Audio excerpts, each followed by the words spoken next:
J'aime la vie à mourir. C'est une de ces phrases étourdissantes que tu as lancées depuis un balcon, un soir d'été, lorsque nos vies se sont croisées pour la première fois. Tu dominais la rue, et en bas où j'étais, le doigt posé sur l'interphone, j'essayais d'attraper ton écho. Déjà, le monde s'inversait. La fête battait son plein en haut, et je t'ai aperçu comme une apparition, ta silhouette découpée dans le ciel de Paris, avec cette assurance mélancolique propre à ceux qui prétendent maîtriser l'insouciance. Le problème, quand on est bruyant à une fête, c'est que tout le monde veut vous connaître. Ça a été ton cas, avec moi bien sûr, mais pas seulement.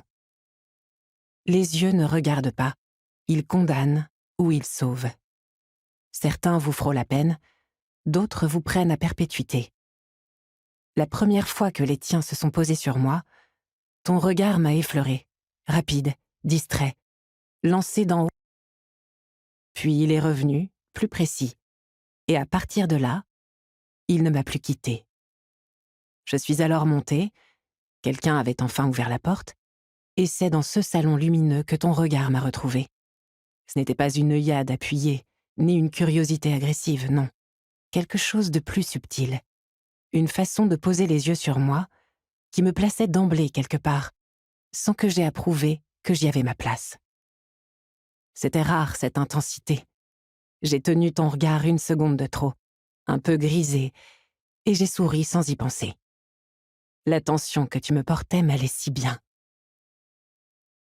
Le magnétisme, c'est joli, mais seule l'histoire qu'on raconte survit. À Paris, il ne suffit pas d'exister. Les gens ne te demandent pas qui tu es, ni ce que tu aimes, mais qu'est-ce que tu fais en ce moment?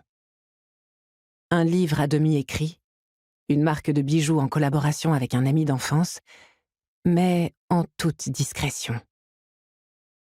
À défaut de nouvelles palpitantes, un divorce en cours fait très bien l'affaire. On se plaint d'être débordé tout en soupirant que « ça va, il faut bien avancer ». Zoé, bien sûr, avait perpétuellement une conversion en cours. Elle changeait de centre d'intérêt comme d'autres changent de parfum, selon la saison et l'humeur du moment. Je n'avais pas encore compris qu'avec cette femme, tout était vrai et tout était provisoire.